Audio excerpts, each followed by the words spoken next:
Mastering non-defining relative clauses with when, the power of commas. Hello, everyone.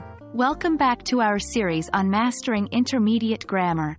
In today's session, we're diving deep into a very important part of English grammar, the non-defining relative clauses, with a focus on using when for times. Our highlight today is on punctuation, specifically the correct use of commas with these types of clauses. Are you ready? Let's go! Before we start throwing commas around, let's refresh our memory on what non-defining relative clauses with when are. These are clauses that give additional information about a particular time. It's called non-defining because this information isn't essential to the sentence. That means even if we remove it, the sentence will still make sense. An example of such a clause is, I was a child when I first learned to swim. Here, when I first learned to swim, is the non-defining relative clause, adding more details about the time. Now, why are commas important here? Well, commas act like little pauses or breaks that help us separate this additional information from the rest of the sentence. They tell us that what comes after them is an extra detail, not crucial for the main idea. In our example, I was a child when I first learned to swim. The comma before when makes it clear that the main statement is, I was a child, and the clause, when I first learned to swim, is just providing more detail.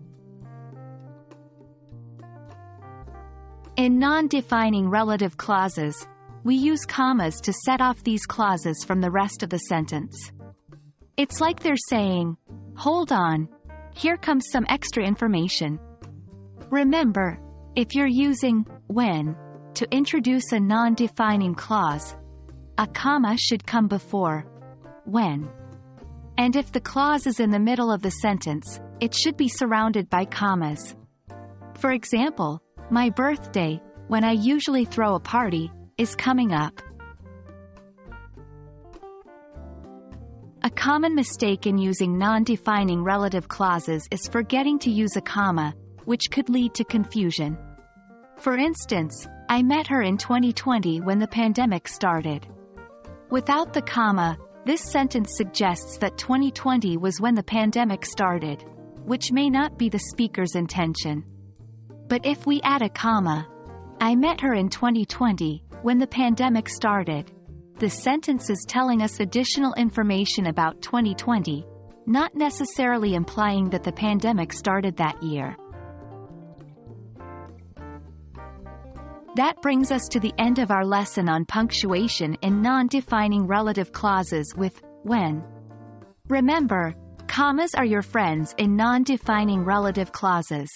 They help your reader or listener to correctly interpret your sentences and understand which information is additional or non-essential. Keep practicing, and soon, this will become second nature to you. Thank you for joining us today. Until next time, keep learning, and keep growing.